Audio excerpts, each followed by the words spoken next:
lot of people ask me, when did I realize I was an artist? And I sort of laugh at that because I say, I don't know, when I put my hand down on the paper in kindergarten and drew around it with the crayon and made the turkey, and the teacher said, whoa, good turkey. But my parents saw something in me, and they saw that, you know, I had a natural ability to do something more than stick figures. And so at the age of 12, my mother tracked down an oil painting teacher who actually had a little studio in her attic in the next town over from where we lived. And so I was given a 2-foot canvas, and my parents had bought me, you know, a minimal set of oil paints. And my very first painting, I wish I still had it, was a 2-foot squirrel that I made up.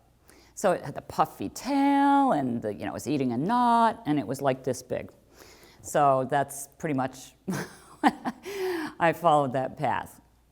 People ask me also, how did I get into the pastel world and paint with all of these crazy sticks? And I have to be honest to tell you that for 30-something years, I didn't do any painting at all. I left high school, I went into the advertising world.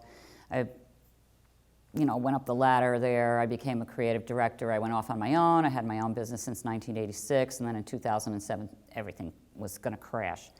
But just prior to that, I have 4 grown daughters, and they were always after me.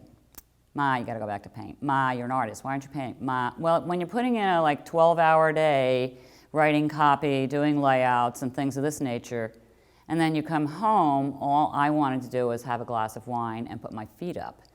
But these kids were torture. So one Christmas, they pooled all their money, and they went out, and they went to Utrecht up in Boston, and they said, my mommy's an artist. Can you please tell us what we should buy?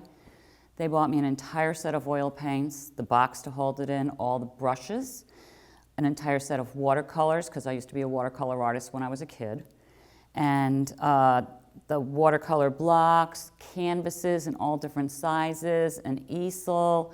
I mean, it was nuts. And so I felt sort of guilty, and so I went down into my cellar and I carved out a corner of the utility room and I set everything up, and it sat there for 2 years. So they were still on me because now they invested in me, and I was like, oh, yeah, okay, I've got to do something, I guess. So the only thing I figured I could do was to pay for some art lessons again so that I could push paint, or something that would motivate me to, if I had homework, I had to do something. So the only thing that fit my crazy schedule at the time was a little pastel course at the local high school through the Board of Ed. I always remember it was 6:30 to 8:30 on a Tuesday night, 6 lessons, $45.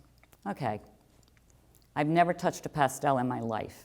I sign up for the course, I get the materials list, and this teacher, this woman, wants me to buy 96 pastels. And I looked at this and I went, what kind of an incompetent fool is this woman? It's like, give me 3 tubes of paint and, a white, and I'm off and running. I can mix any color you want.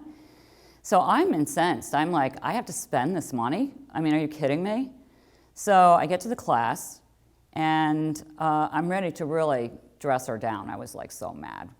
And so I start using the pastel, of course, on canson paper to begin with. And it's like, oh, this isn't quite the same as a liquid medium. So I sort of thought, okay, we'll give this a try. We'll work with it. And of course, there's these other people who are, around me, and they've got really cool stuff. They've got boxes, they've got, different kinds of pastels. And I would go every class and go, what's that? And they'd tell me, and they told me where they got it.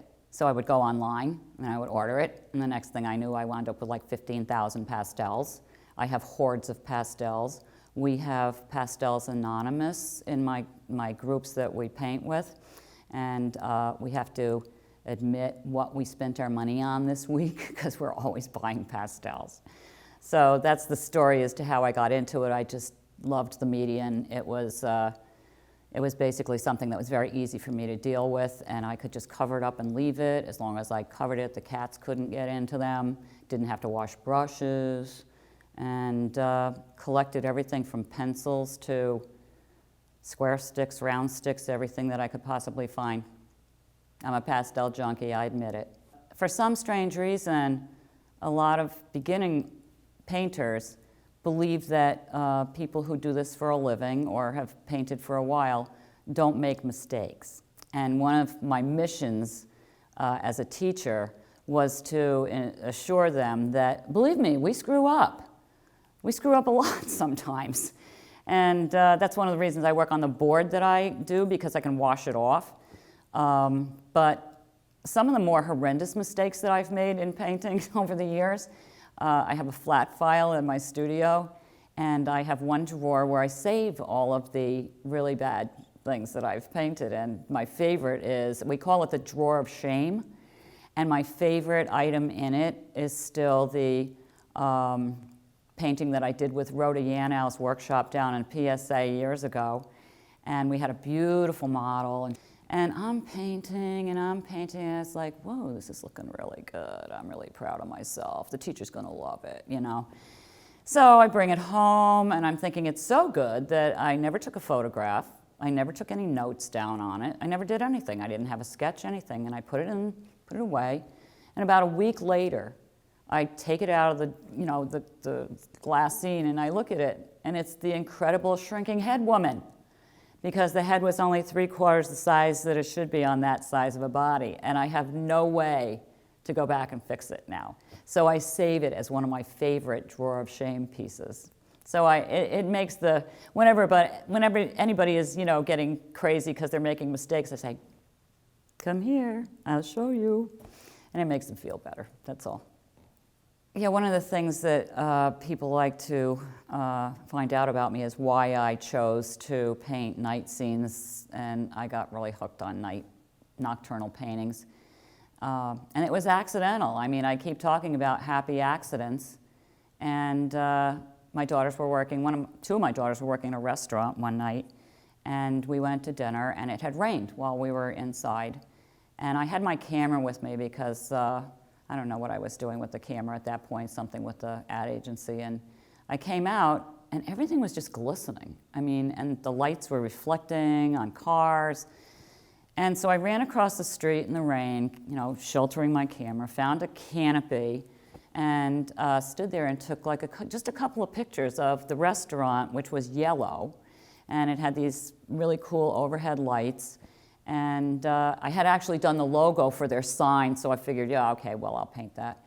And when I looked at the digital image in the end, it was like, ooh, this is really cool. And I painted that one. I still have that one. I'll never sell it. And I just took off from there. It was like then all of a sudden, I'm probably going to crack up the car one of these days, but it's like, look at that going down the highway. Or I have stopped on the side of the road to take pictures of, Dunkin' Donuts or crazy buildings, people in St. Louis walking down streets. I really am enamored by what happens to light, reflections. My secret is that I love to paint hubcaps. I love to paint cars and taxis and, limos or buses. I've painted a number of buses. I think there's one right behind me. And I do paint other things. People recognize me as being the painter of the night, but I do paint landscapes on this black board, and I'm actually a portrait painter, but I always come back to the night.